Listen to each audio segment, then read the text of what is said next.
Bismillahirrahmanirrahim. Assalamualaikum warahmatullahi wabarakatuh. Alhamdulillahi rabbil alamin. Wassalatu wassalamu ala rasulillah wa ala alihi wa sahbihi ajma'in. Allahumma alimna ma yanfa'una wa anfa'na bima 'allamtana wa zidna ilman ya rabbana wa aslih lana sa'nana kullaha wa la takilna ila anfusina tarfata 'ain. Ma'asyiral muslimin dan muslimat yang dimuliakan oleh Allah Azza wa Jalla, kita bersyukur kehadirat Allah Tabaraka wa Ta'ala, karena Allah Subhanahu wa Ta'ala senantiasa memberikan kita kesehatan, kesempatan, taufik dan hidayah, sehingga kita masih beribadah, melakukan ibadah, mendekatkan diri kepadanya, dan kita masih menuntut ilmu syar'i. Semoga Allah Subhanahu wa Ta'ala berkenan memberikan kita ilmu yang bermanfaat, sehingga bisa kita amalkan sebagai bekal untuk menghadap kepada Allah Azza wa Jalla. Salawat dan taslim semoga selalu tersampaikan kepada baginda Rasulullah sallallahu alaihi wasallam, kepada seluruh keluarganya, para sahabatnya dan umatnya yang setia mengikuti tuntunannya sampai hari kiamat.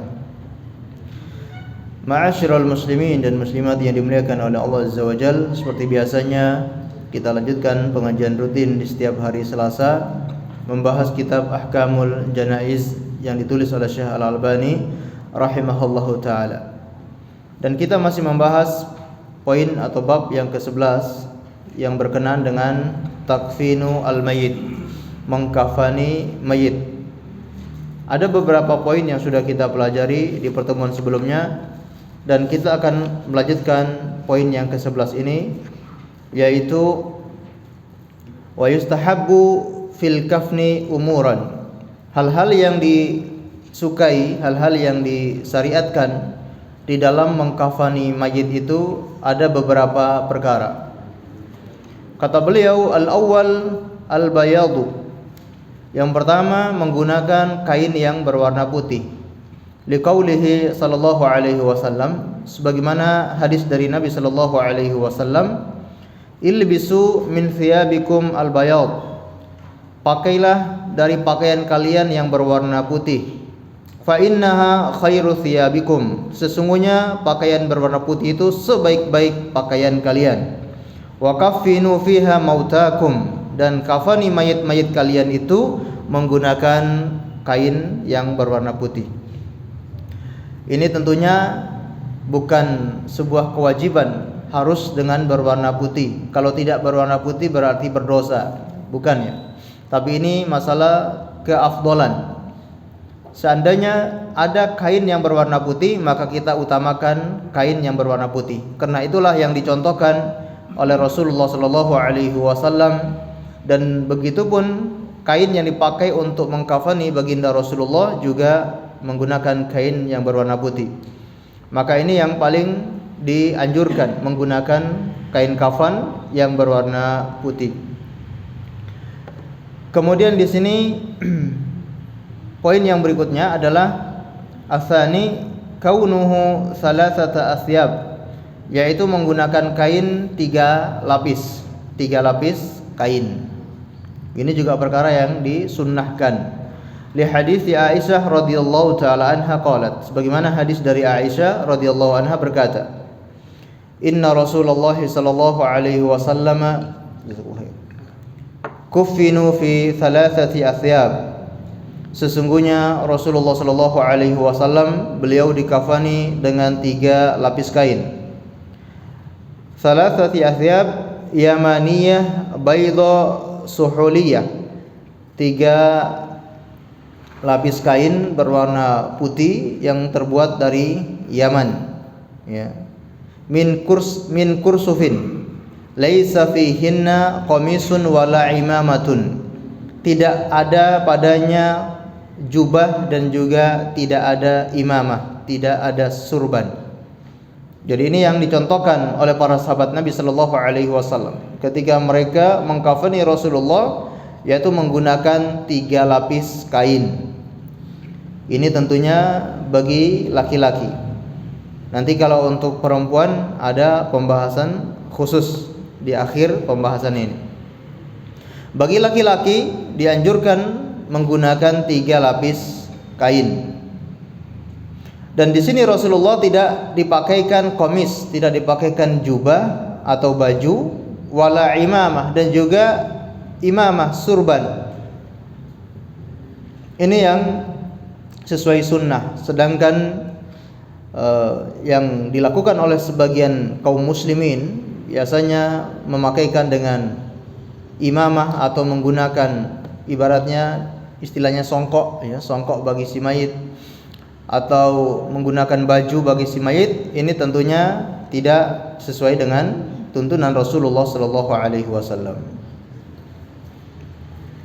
Dan ini tentunya sangat berbeda dengan orang-orang kafir, ya, orang-orang kafir yang mereka menggunakan pakaian, ada yang menggunakan dasi, menggunakan jas, menggunakan pakaian-pakaian tertentu. Kaum muslimin atau orang Islam sunnahnya hanya menggunakan 3 lapis kain. Berikutnya perkara yang disunnahkan adalah as-salif ayyakuna ahaduha thawbun khibratin idza tayassara. Dianjurkan salah satu 3 lapis kain itu adalah kain yang bergaris-garis, kain putih yang bergaris-garis. Idza tayassara, kalau itu memudahkan atau kalau itu memang mudah dilakukan. Liqaulihi sallallahu alaihi wasallam, sebagaimana sabda Nabi sallallahu alaihi wasallam, idza tuwfiya ahadukum fawajada syai'an falyukafinu fi thawbin khibratin. Apabila meninggal salah seorang di antara kalian dan dia mendapatkan kain, falyakun, maka jadikan kain itu adalah khibrah, yaitu kain yang bergaris-garis.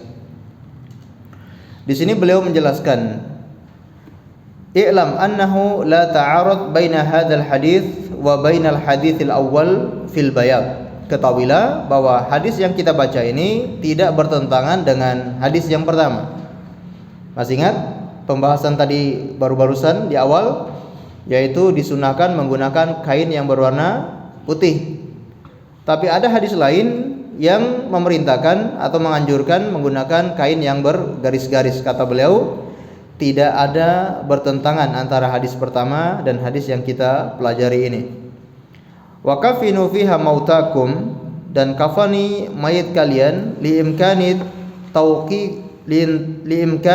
taufiqi bainihima biwajhin min wujuhil jam' al-katsir al-ma'lumah indal ulama. Karena bisa memungkinkan kita menggabungkan antara keduanya, antara kedua hadis ini dari beberapa sisi sebagaimana yang dipandang oleh para ulama. Wa yakhtar fi bali al-an minha wajhan, dan yang ada pada benak saya sekarang ini ada dua sisi, dua pandangan. Di sini beliau mengatakan tidak bertentangan. Apakah kain putih atau kain yang bergaris-garis, itu tidak bertentangan karena bisa digabungkan dua hadis ini. Nah, bagaimana cara menggabungkannya? Al-awwal, yang pertama, antakuna al-khibratu bayda'un mukhattatatun wa yakunul ghalib 'alaiha al-bayad. Jadikan kain yang bergaris-garis itu adalah kain yang berwarna putih. Sedangkan garis-garisnya itu yaitu garis selain warna putih. Fal ghalib 'alaiha al-bayad, maka yang lebih dominan adalah yang berwarna putih. Memang asal kainnya itu berwarna putih, tapi cuma ada garis-garisnya. Berbeda dengan asal kainnya berwarna lain, baru ada garis-garis putih misalkan. Contoh kainnya asalnya berwarna hitam, kemudian garis-garisnya berwarna putih. Ini tidak dinamakan kain berwarna putih. Tapi kalau kainnya berwarna putih, tapi kalau ada garis-garisnya, tetap yang lebih dominan adalah yang berwarna putih. Fahina idin yashmaluha al-hadits al-awwal bi'tibari anna al-ibrah fi kulli syai'in bil ghalibi alaihi. Kalau begitu maka tidak bertentangan hadis yang memerintahkan menggunakan kain putih dengan menggunakan kain yang bergaris-garis, itu tidak bertentangan. Karena yang menjadi ibrah, yang menjadi patokan itu adalah bil ghalib, yang dominan, itu yang jadi patokan. Wa hadza idza kana al-kafnu thawban wahid.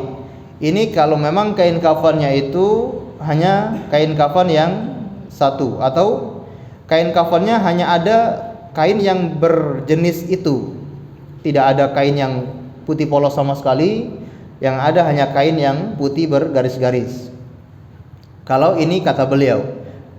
Wa amma idza kana aktsaru fal jam' aisar wa huwa al wajhu al atiyah.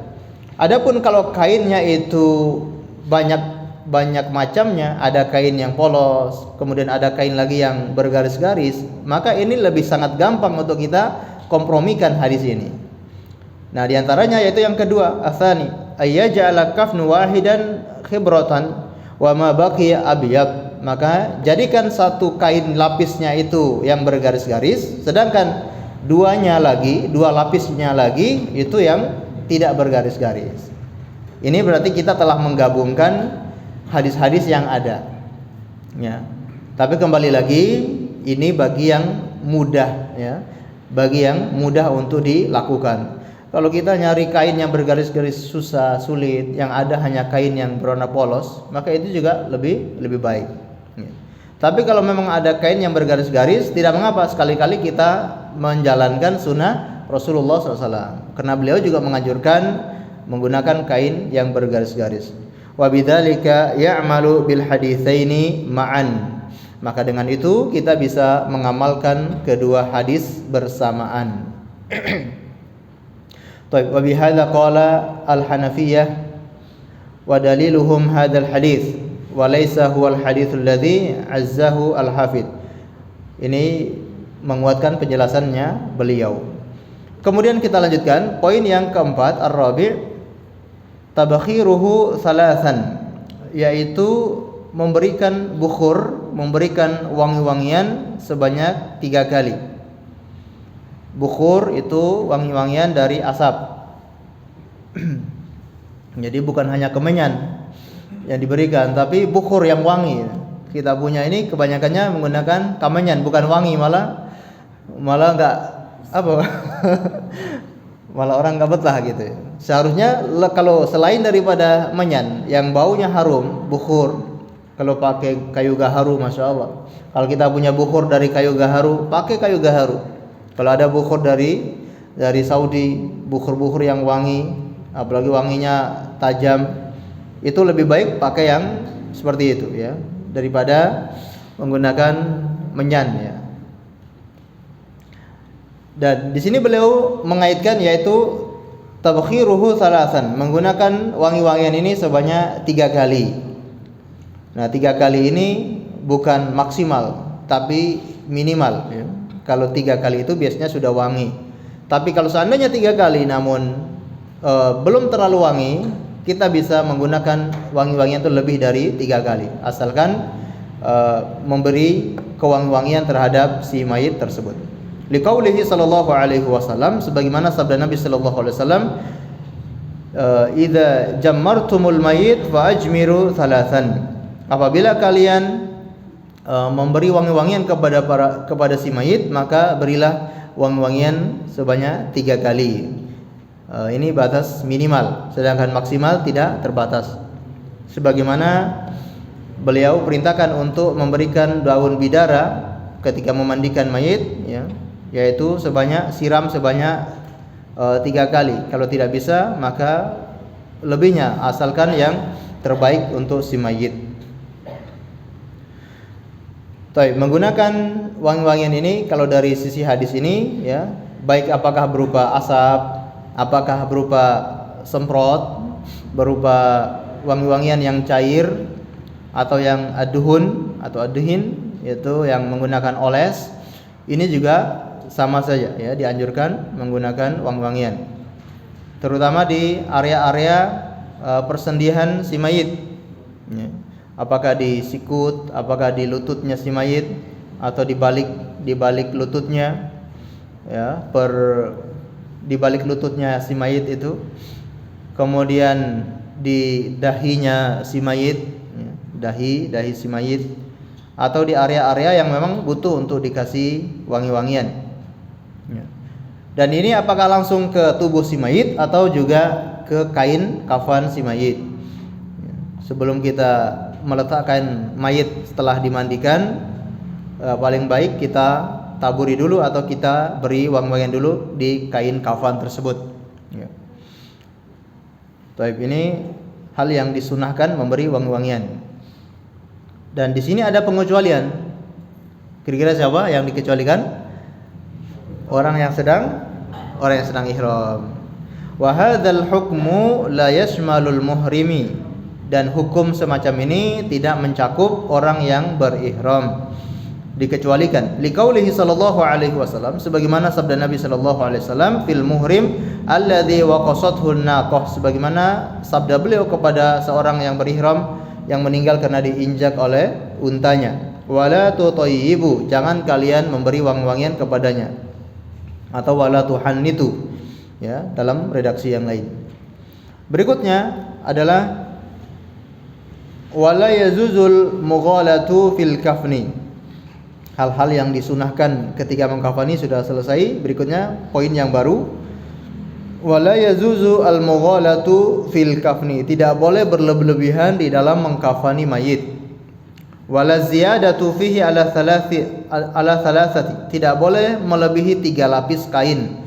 Li'annahu khilafu ma kufinu fihi Rasulullah sallallahu alaihi wasallam. Karena itu berbeda sebagaimana Rasulullah dikafani dengan 3 lapis kain.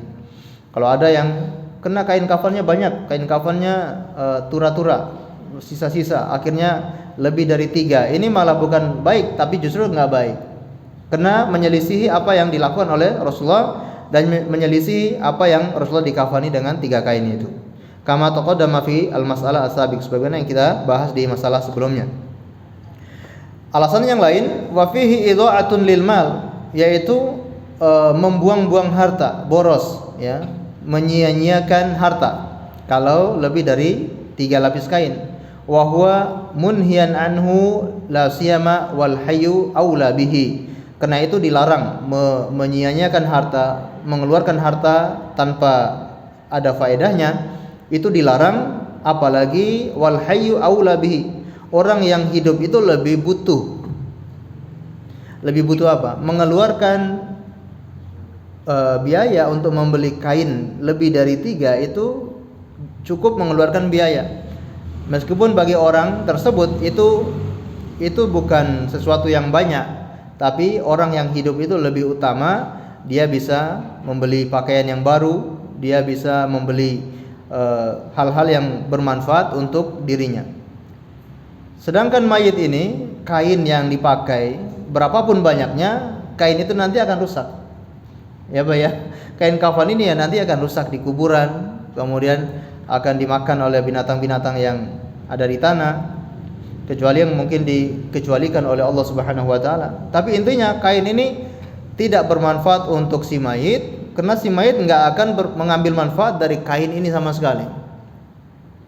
Ya, kain ini enggak bermanfaat untuk si mayit, apalagi untuk yang hidup, ya, tidak bermanfaat. Qala Rasulullah sallallahu alaihi wasallam, Rasulullah SAW bersabda, "Innallaha kariha lakum thalathan." Sesungguhnya Allah itu membenci kepada kalian itu 3 perkara. Perkara yang pertama, qila wa qala. Apa? Katanya. Jarene. Ini termasuk perkara yang dibenci oleh Allah Subhanahu wa taala. Menyebarkan sesuatu, menyampaikan informasi tidak ditasabbut, tidak diteliti terlebih dahulu, langsung disampaikan. Begitu dapat berita, katanya ini begini, ya, semua berita yang dia dengar dia sampaikan. Dia tidak pertegas atau dia tidak teliti terlebih dahulu berita itu apakah benar atau tidak, langsung disampaikan. Ini perkara yang dibenci oleh Allah. Yang kedua, idha'atul mal, menyia-nyiakan harta, ya, berlaku boros. Ini juga yang dibenci oleh Allah. Wa kathratus su'al, dan juga banyak bertanya.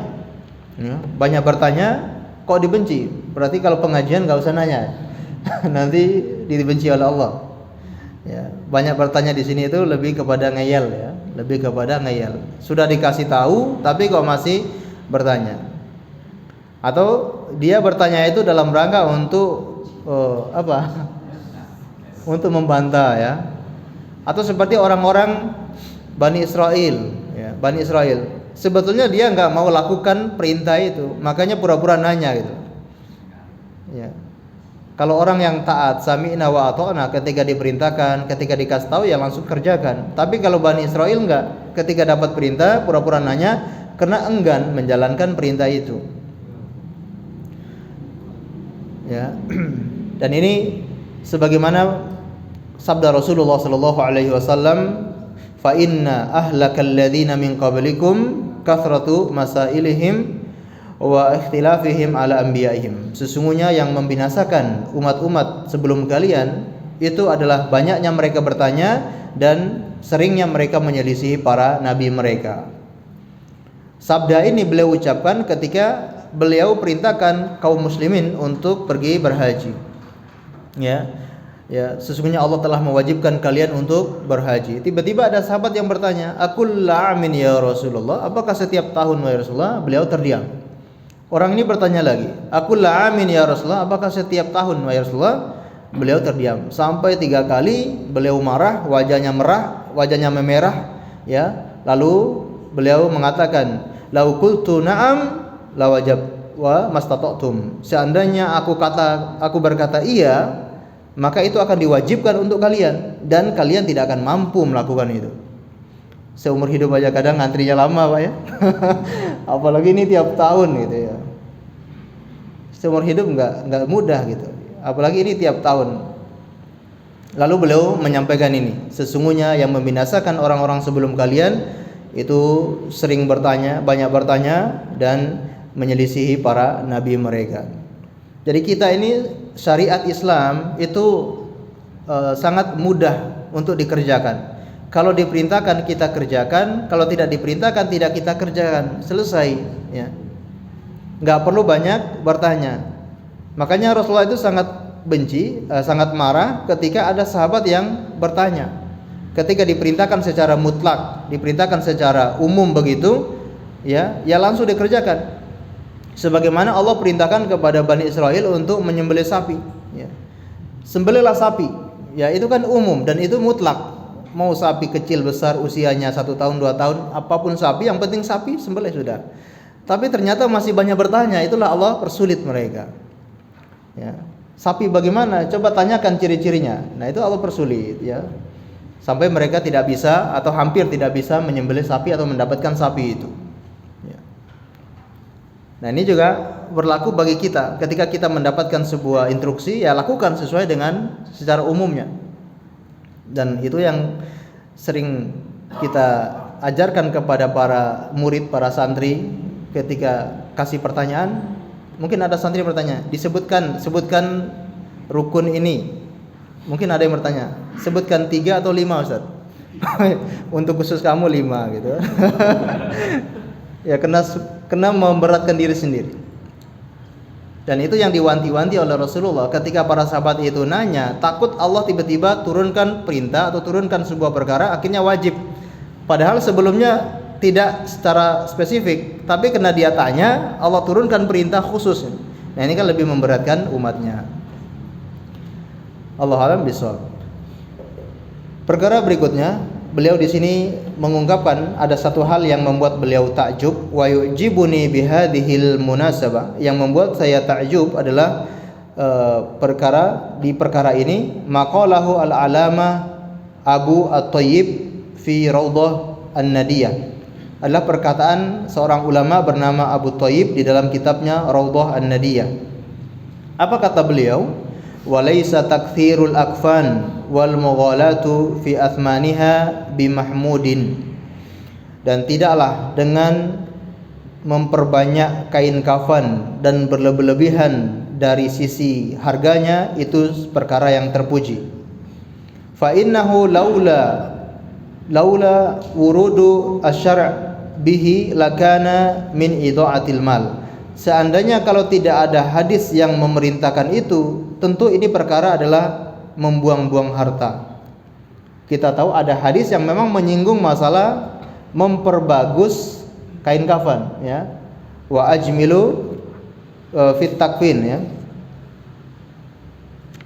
Di pembahasan sebelumnya ada hadis yang memerintahkan untuk idza kaffana ahadukum akhahu falyuhassinu kaffanah.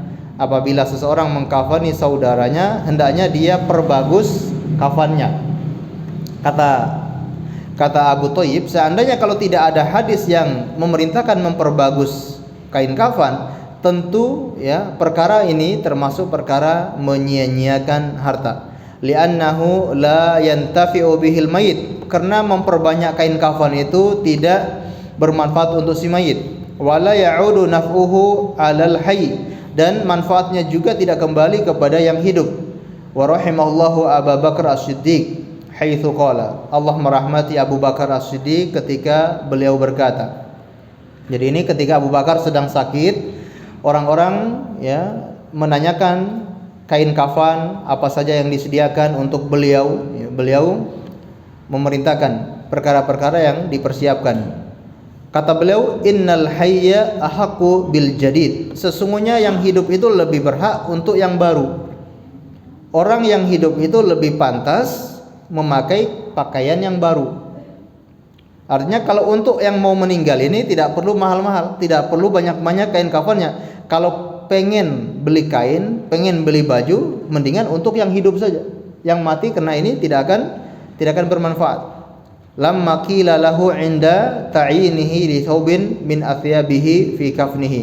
Ketika beliau ditanyakan tentang kain kafan yang dipersediakan untuk beliau atau untuk mengkafani beliau saat beliau meninggal. Inna hadza khalaqun, sesungguhnya ini adalah akan musnah.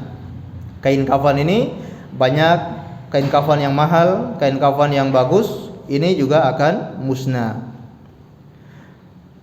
Baik. Berikutnya akan kita singgung juga karena ini berkenaan dengan kain kafan yang mahal, yaitu jenis kain kafan ya. Para ulama sepakat jenis kain kafan berupa kain sutra ataupun sejenisnya, kalau bagi laki-laki ini adalah haram.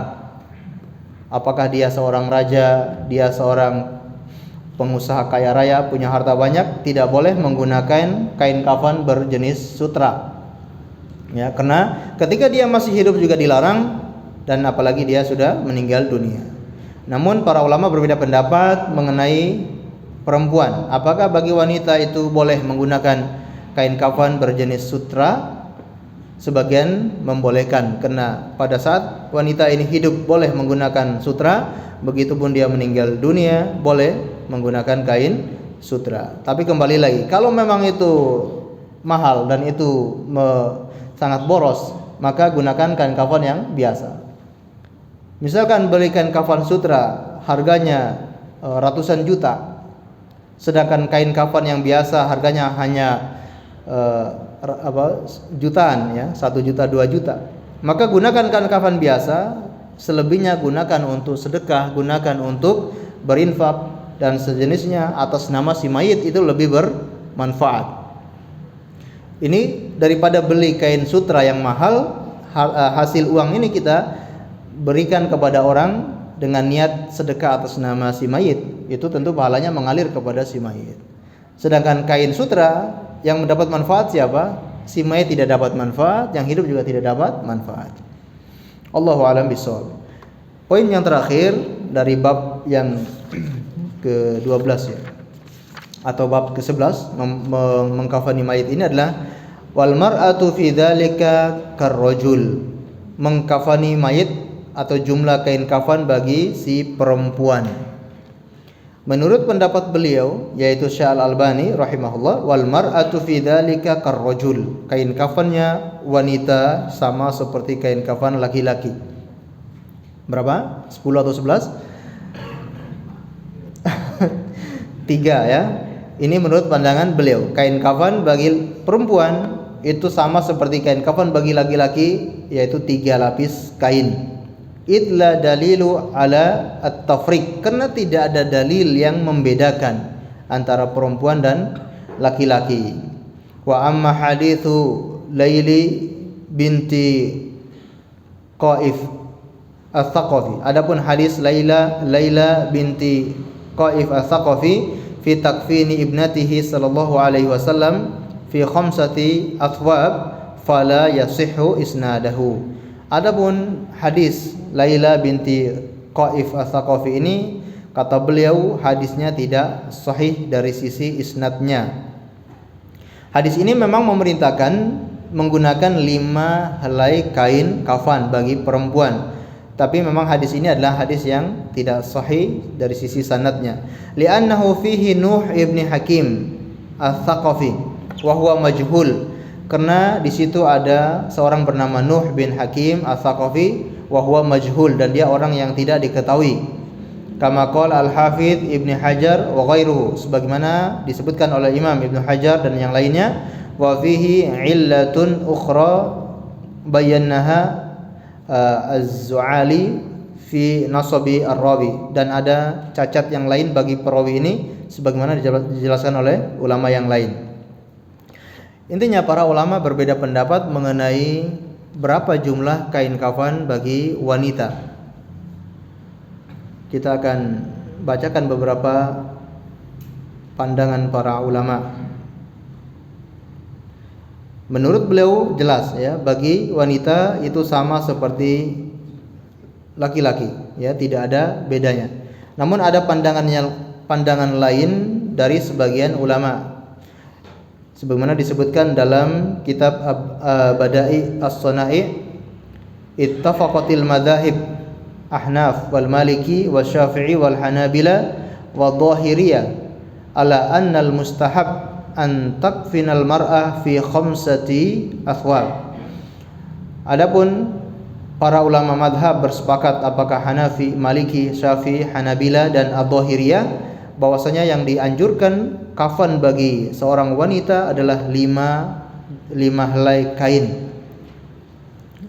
Adapun pandangan yang lain, qala Ibnul Mundhir, aktsaru man tahfadhu anhu min ahli ilmi yara anna takfini al-mar'ah fihi khamsa athyab. Adapun pandangan sebagian ahli ilmu yang kami ketahui adalah mengkafani wanita itu menggunakan 5 lapis kain. Dalam kitab Al-Mughni, wa qala Atha, berkata Atha, takfinil mar'ah fi thalathi athyab, rawahu Abdur Razzaq fi Musannaf. Mengkafani wanita itu dengan 3 helai kain, sebagaimana riwayat Abdur Razzaq dalam Al-Musannaf. Wa jumhurul ulama ala anna tafsil hadhil khamsah hiya izar wa himar wa qamis wa lafafatain. Adapun pembagian 5 helai kain ini adalah kain sarung, kemudian kain jilbab, wa qamis yaitu gamis, wa lafafatain yaitu 2 kain pembungkus. Ya, jadi sebetulnya sama saja ya, sama saja, cuma yang satu kainnya ini dibagi menjadi 3, sedangkan 2-nya untuk kain pembungkus, sedangkan yang satunya lagi itu dibagi menjadi 3 untuk kerudungnya, kemudian untuk gamisnya dan untuk sarungnya ya. Baik. Kemudian ada pandangan yang lain dari ulama al-mu'asyirin seperti fatwa Syekh bin Baz rahimahullahu taala. Disebutkan su'ila Syekh Ibn Baz rahimahullah kaifa yukaffinu rajulu wa kaifa takfunul mar'ah, bagaimana kita mengkafani laki-laki dan bagaimana kita mengkafani perempuan. Fa ajaba, beliau menjawab, al-afdalu ay yakfina ar-rajulu fi thalathati athyab bayd laisa fiha qamis wala imamah. Yang lebih afdal bagi mengkafani laki-laki adalah menggunakan 3 helai kain yang putih, tidak ada padanya qamis yaitu baju dan juga imamah surban. Wa hadza huwal afdal, dan itulah yang afdal. Wal mar'ah, sedangkan perempuan ya, takfun fihi khamsati qita', yaitu mengkafani dengan 5 helai kain, 5 potong kain. Izar wa qamis wa khimar wa lafatain, yaitu sarung, kemudian jubah, qamis, gamis, wa khimar yaitu kerudung, wa lafatain 2 kain pembungkus. Wa in kafanul mayit fi lafatai wahida satiratun jaza sawa'un kana rajulun am imra'atun wal amru fihi dzalika wasi. Dan sedangkan kalau kita mengkafani mayit dengan satu lapis kain dan itu sudah membungkus dan menutupi aurat si mayit, maka itu sudah boleh. Dan masalah ini masalah yang luas. Berarti mengkafani mayit itu ada standar wajib dan ada mustahab. Standar wajib itu apa? Standar wajib itu kalau ini kafan sudah dianggap sah. Kapan itu? Yaitu ketika sudah membungkus si mayit. Berapapun kainnya, satu kain pun kalau seandainya sudah membungkus si mayit, tidak terlihat aurat si mayit, maka ini sudah dinyatakan sah dan sudah dikafani. Sedangkan secara mustahab yang dianjurkan atau sesuai sunnah adalah bagi laki-laki menggunakan 3 helai dan bagi perempuan menggunakan 5 potong atau 5 helai kain. Begitupun fatwa Lajnah Daimah, ya. Taib. Lalu kalau perempuan, bagaimana kita memulai mengkafaninya?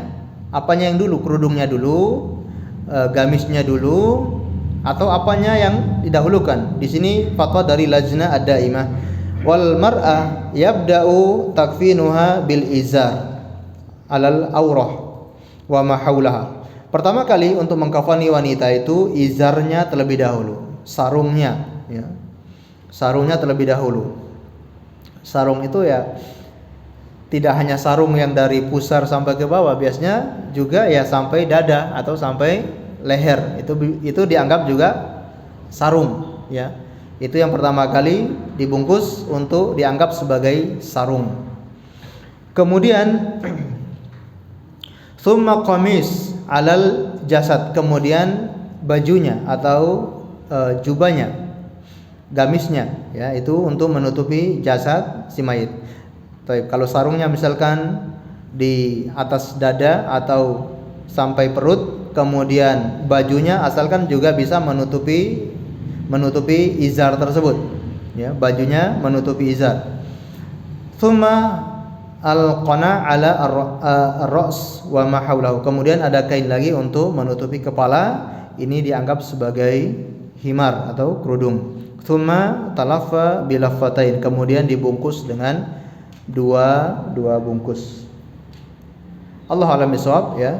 Yang jelas beliau ini memilih pendapatnya beliau adalah laki-laki dan perempuan itu sama menggunakan 3 lapis kain, ya. Dan ini permasalahan yang luas. Kalau di masyarakat kita sudah terbiasa menggunakan berapa? 5 kain, ya, kita lakukan sebagaimana yang dilakukan oleh masyarakat kita, karena ini juga tidak bertentangan dengan dalil yang ada, ya. Maka kita lakukan sebagaimana yang dilakukan oleh masyarakat kita yang terbiasa menggunakan 5 kain bagi perempuan. Dan kata sebagian ulama, ya, karena itu lebih berhati-hati dan itu lebih sesuai dengan sifat dia sebagai seorang wanita, lebih menutupi aurat seorang wanita. Sebagian mengkiaskan sebagaimana wanita ini hidup kainnya berbeda dengan laki-laki, ya seharusnya meninggal juga berbeda laki-laki dengan wanita. Saat dia masih hidup sangat menutupi tubuhnya dengan kain kerudung, dengan kain hijab dan yang lainnya.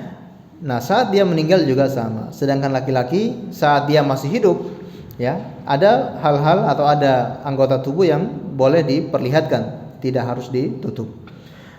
Allahu a'lam bishawab. Masih ada 7 menit.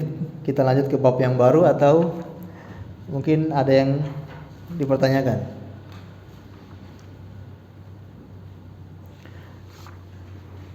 Sebelum kita buka pertanyaan, mungkin kita coba dulu sampai di bab yang ke-12, bab yang ke-11. Insyaallah akan kita lanjutkan di pertemuan selanjutnya, bab yang ke-12, yaitu hamlu al-janaiz, mengantarkan atau memikul, bukan memikul, menggotong, mengusung ya, membawa jenazah dan mengiringi jenazah. Ini di pertemuan akan datang insyaallah. Nah, sebelum kita buka pertanyaan, perlu kita ingatkan, ya, kalau kita ini insyaallah akan menghadiri dan akan menemui 1 bulan yang mulia, bulan Dzulhijjah.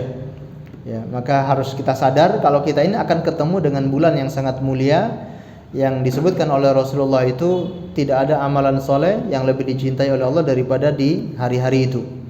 Ma min ayamin al-amalus shalihu fiha ahabu ilallah min hadhil ayyam, yakni ayyamil ashar. Tidak ada hari yang mana amalan soleh lebih dicintai oleh Allah pada hari-hari ini, yaitu 10 hari pertama di bulan Dzulhijjah. Para sahabat bertanya, walal jihadu fi sabilillah, apakah tidak juga dengan berjihad di jalan Allah ya Rasulullah? Apakah pahala orang berjihad itu tidak sama dengan pahala orang beramal soleh di 10 hari pertama bulan Dzulhijjah? Kata beliau, walal jihadu fi sabilillah, tidak juga berjihad di jalan Allah, illa rajulun kharaja bi nafsihi wa malihi thumma lam yarji' min dzalika bi syai', kecuali ada orang yang memang keluar berjihad dengan seluruh hartanya. Jadi dia bawa seluruh hartanya untuk berjihad di jalan Allah, kemudian walam yarji' thumma lam yarji' min dzalik, tidak pulang lagi, alias dia gugur pada perang tersebut, baru bisa menyaingi amal soleh di 10 hari pertama bulan Dzulhijjah. Masya Allah, kita sholat 1 kali itu lebih utama, lebih dicintai oleh Allah daripada berjihad di jalan Allah. Kita puasa 1 hari itu lebih dicintai oleh Allah daripada berjihad di jalan Allah. Kita sedekah berapapun itu lebih dicintai oleh Allah daripada berjihad di jalan Allah. Kita zikir 1 zikir lebih dicintai oleh Allah. Amal soleh secara umum, amal soleh apapun pada 10 hari pertama bulan Dzulhijjah lebih dicintai oleh Allah daripada jihad di jalan Allah. Ini perlu kita sadar dan kita ingatkan kepada saudara-saudara kita, anak-anak, istri dan yang lainnya tentang keutamaan bulan ini, agar jangan kita sia-siakan bulan yang sangat agung. Di antara amalan yang bisa kita lakukan yang paling muakkad adalah puasa di tanggal 9 Dzulhijjah. Puasa Asyura atau puasa Syawal? Asyura. puasa Arafah. Bukan puasa Asyura. Puasa hari Arafah, ya. Terbawa ya. Puasa hari Arafah, ya. Tanggal 9 Dzulhijjah. 9 Dzulhijjah mengikuti Saudi atau mengikuti Indonesia? Tentu mengikuti Indonesia, ya. Mengikuti pemerintah. Meskipun berbeda 9 Dzulhijjah hari Arafahnya Saudi dengan hari Arafahnya Indonesia berbeda, kita mengikuti yang ada di Indonesia. Karena penentuan hari Arafah itu bukan tempat, patokannya bukanlah tempat, melainkan waktu. Kalau tempat ya harus ikut Arab Saudi. Tapi kalau ini waktu, setiap negara punya hilal sendiri. Mereka bisa punya tempat melihat hilal sendiri. Kalau berbeda tidak jadi masalah. Syukur-syukur sama, ya. Ini yang lebih kita harapkan. Saat jamaah haji sedang wukuf, kita pun sedang berpuasa, masya Allah, ya. Ini keutamaan yang besar, ya, bisa termasuk Hajjul Akbar, haji yang besar. Kemudian amalan yang lain adalah bertakbir, ya. Mulai kapan? Ya mulai awal bulan Dzulhijjah. Takbir menggunakan mic di masjid, ya enggak. Takbir di mana saja, ya. Saat kita berjalan, saat kita duduk, banyak bertakbir. Ya Allahu Akbar, Allahu Akbar, Allahu Akbar, la ilaha illallah, Allahu Akbar, walillahil hamd. Ini yang disebut dengan takbir mutlak, takbir secara mutlak. Sedangkan takbir secara muqayyad, terikat, yaitu takbir terikat setelah sholat fardu.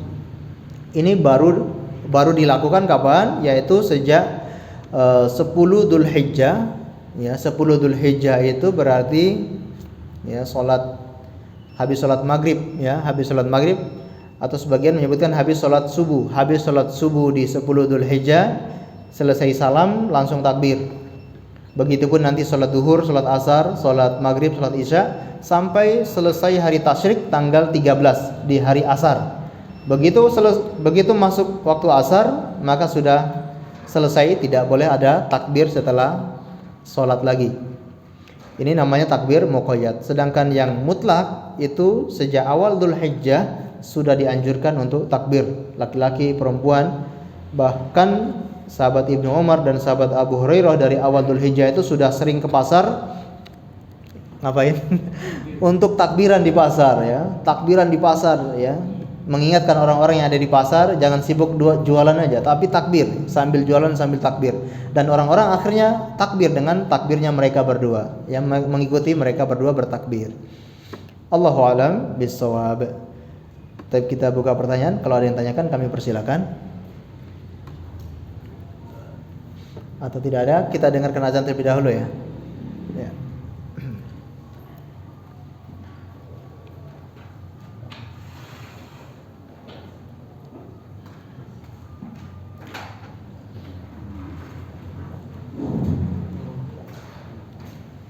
Allahu Akbar,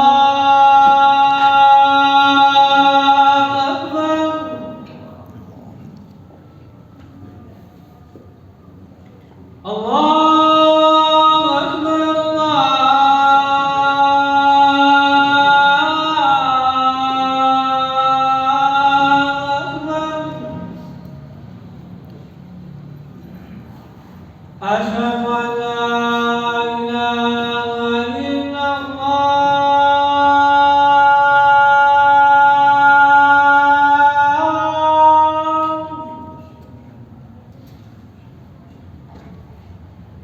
Asyhadu an la ilaha illallah.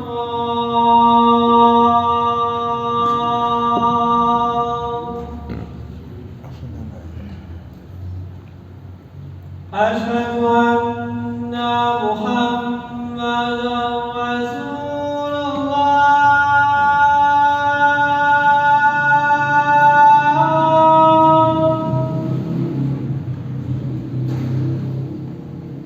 Asyhadu anna Muhammadan Rasulullah.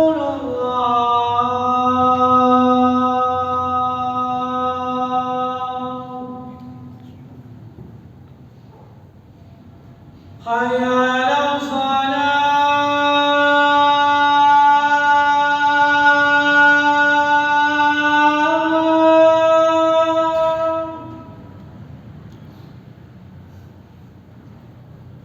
Hayya 'alas shalah.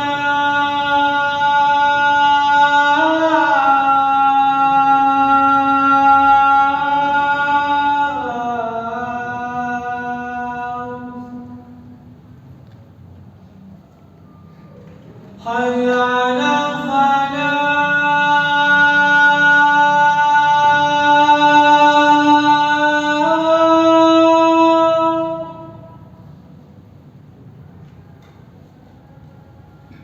Hayya 'alal falah.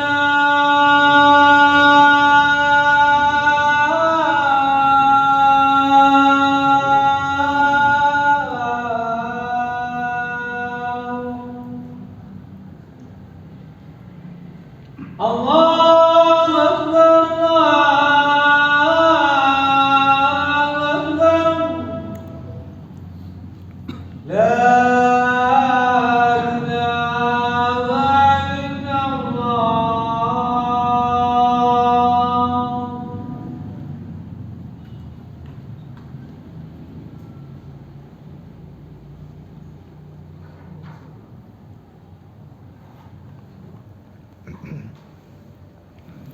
Baik. Ma'asyiral muslimin dan muslimat yang dimuliakan oleh Allah Azza wa Jalla.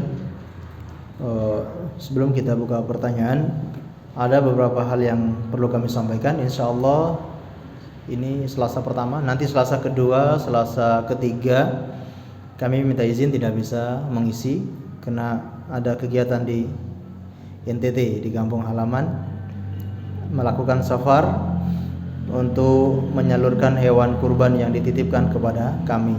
Maka kami izin untuk Selasa kedua, ketiga. Insya Allah bisa lanjut lagi Selasa keempat. Insya Allah. Baik, silakan. Ya.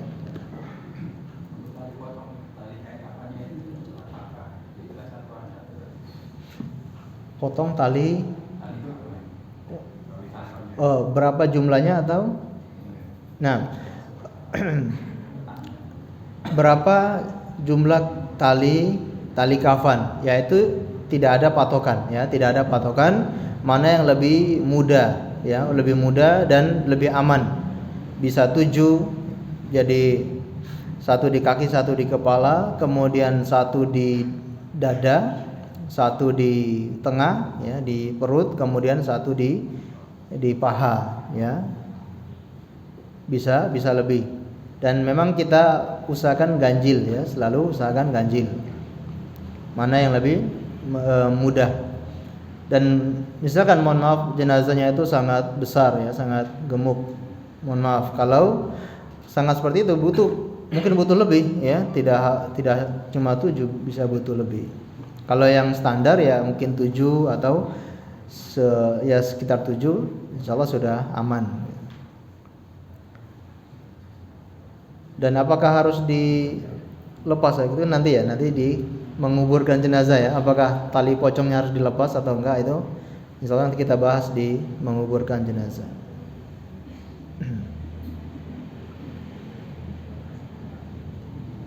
Dan diusahakan rapi ya.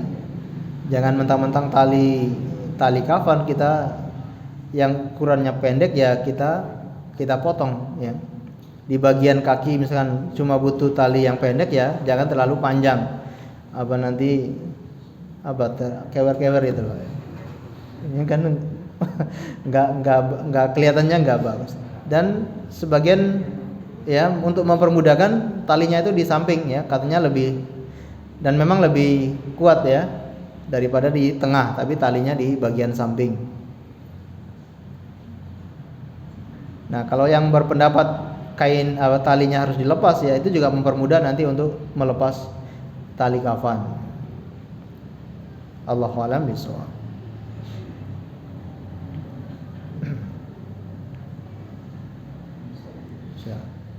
Di sini kan dijelaskan habis dimandikan terus dikafani.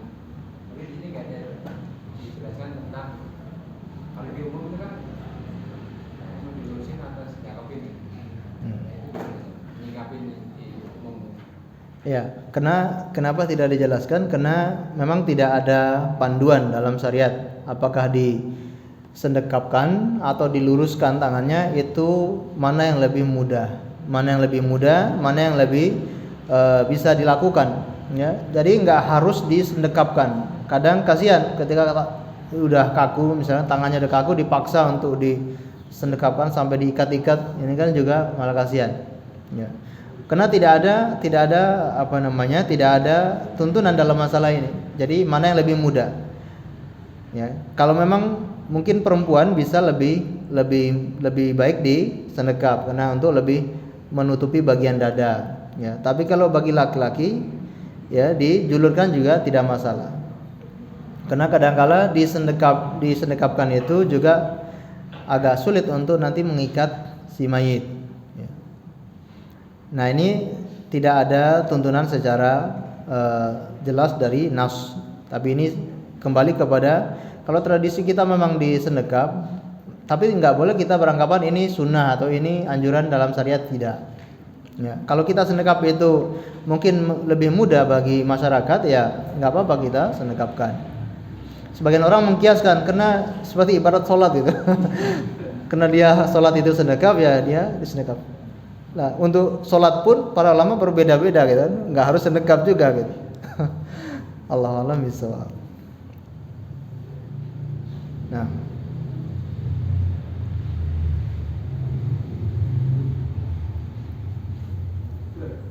silakan. Apanya itu, Pak? Wajah si mayit ditempelkan ke tanah. Allahu a'lam bishawab.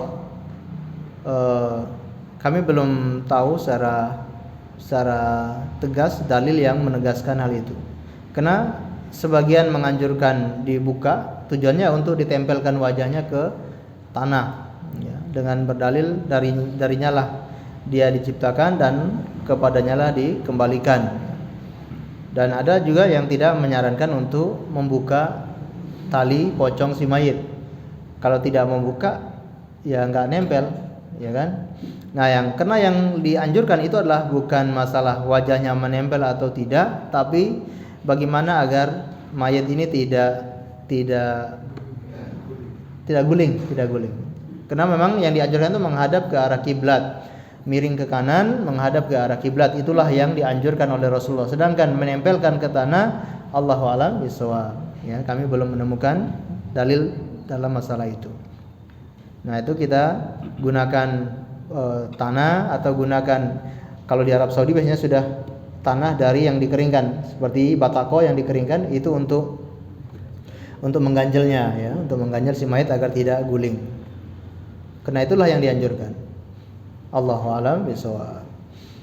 Sedangkan ada pemahaman di masyarakat kalau nggak dilepas nanti nanti pocongnya kemana-mana itu ya. Nah itu hanya film ya. Allahu a'lam bishawab. Sampun, silakan Pak. Kalau dari 3 helai kain kafan itu diganti salah satu dengan kain ihram, biasanya ada yang diikutkan dari ihram. 3 helai kain kafan digantikan dengan kain ihram. Tidak masalah kalau memang kain ihramnya itu lebar dan juga panjang mencukupi untuk si mayit. Tapi kalau kain ihramnya ternyata kurang lebar atau kurang panjang, ya itu hanya tambahan lagi aja ya. Kain ihram itu hanya sebagai tambahan. Dan tambahan itu tidak harus dipakaikan ke badan si mayit. Ya, tambahan itu ya hanya digunakan di luar daripada kain kafan itu. Ya, tidak harus di dalam kain ihram, bisa di luarnya kain kafan. Nah, ini kita mengacu kepada sebagian athar yang berpesan kepada anaknya memberi wasiat untuk mengikut sertakan jubahnya yang dia pakai untuk perang Badar itu diikut sertakan di kuburan ya. Diikut sertakan di kuburan. Jadi yang penting masuk ke kuburan ya. Apakah dia dibalutkan ke jasadnya atau tidak itu bukan perintah seperti itu. Jadi tidak harus ikut di kain kafannya. Bisa, yang penting kain ihram itu masuk ke dalam kubur. Mungkin dia punya sejarah tentang kain ihram itu. Dia mati-matian dulu berhaji, mati-matian berumroh dengan kain itu sebagai saksi dia di hadapan Ka'bah misalkan. Ya, kalau kita mengikuti sebagian athar tidak masalah dia menggunakan kain itu. Allahu a'lam bishawab.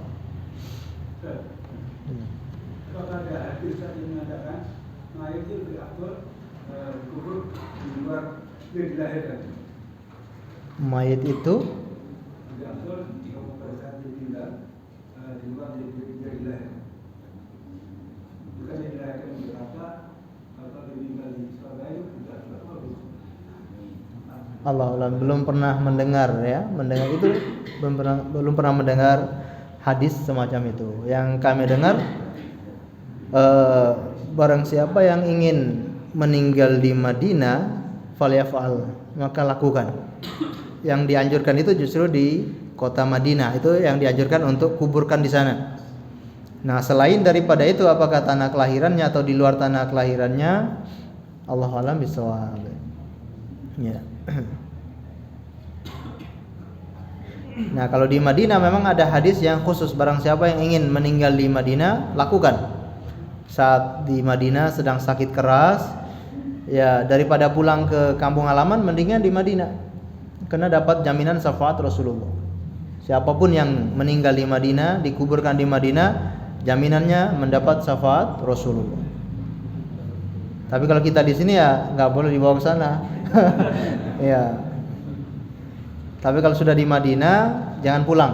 Di Madinah sakit keras jangan pulang, mendingan meninggal di sana. Ya mendingan sembuh ya, sebetulnya mendingan sembuh. Tapi kalau memang sudah enggak itu lagi, mendingan sembuh. Tapi kalau sudah memang enggak ada harapan lagi, ya keluarganya enggak usah minta dibawa pulang, ya kuburkan di Madinah. Allahu a'lam bishawab. Mungkin cukup ya. Kita akhiri dengan membaca doa kafaratul majlis. Subhanakallahumma bihamdika asyhadu an la ilaha illa anta astaghfiruka wa atubu ilaik. Wa sallallahu ala nabiyyina Muhammadin wa ala alihi washabihi wasallam. Terima kasih atas segala perhatiannya, mohon maaf atas segala kekurangannya. Assalamualaikum warahmatullahi wabarakatuh.